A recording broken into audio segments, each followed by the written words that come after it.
Relive. In this episode, we're going to talk about one of the greatest rivalries in the history of modern cricket, Sachin Tendulkar and Brian Lara. The beginning. This is the first of 6 episodes. It all started in Sydney, January of 1993. Brian Lara walks into bat at 31 for 2 in his 5th test match.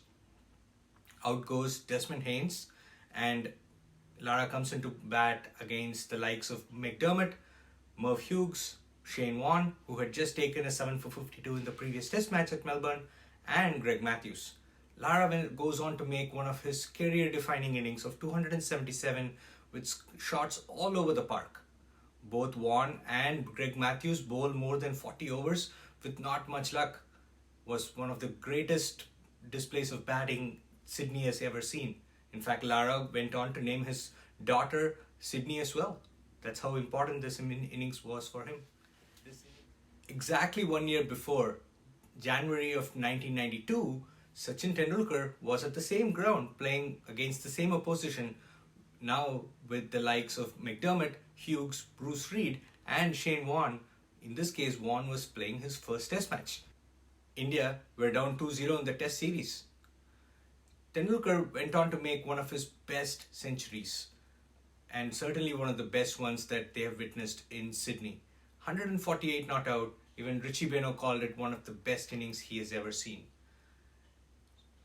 And that put Sachin Tendulkar on the map as one of the best batsmen of the 90s. Remember that one era was leaving, another was coming in. Just 6 months before that, Sir Vivian Richards had retired.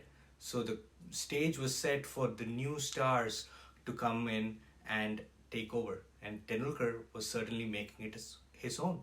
So let's take a look at the early years from roughly 1988 to 1992. Sachin Tendulkar was the boy wonder of India.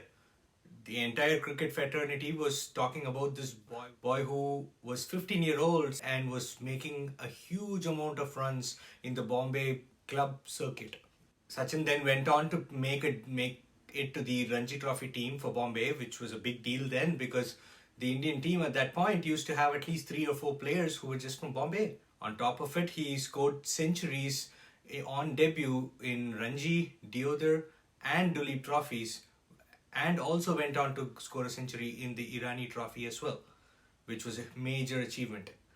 They were supposed to select Sachin to go to West Indies, but then they stopped short of doing it so that they don't expose him to the great West Indian bowling lineup in 1989. But then during the Pakistan tour in 1989, they did select Tendulkar, and Sachin finally played his first test match. Even though he didn't make big waves during that series, he did score a 50 or 2, which proved that he can play at this level.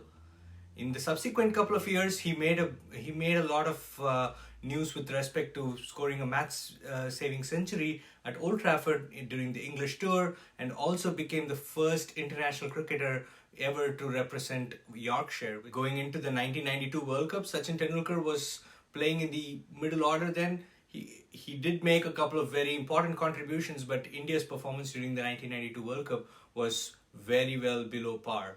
And on the other hand, Brian Lara was slow to start really, because he was already 20-21 by the time he made his debut, and he didn't get to play a lot. West Indies was an extremely powerful team.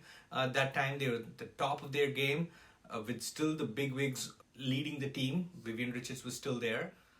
But once Sir Richards retired, there was a vacuum to be filled, and Brian Lara was the best person for that. He did come in. He didn't make a lot of waves. He played only a few test matches until 1992, but he did play very well in the 1992 World Cup. Even though West Indies did not qualify for the semi-finals and lost out very closely to Australia in the last league game, he was definitely one of the best batsmen in the World Cup. Not until the Australian series late 1992 did Brian Lara really rise up to the promise that he held for so many years.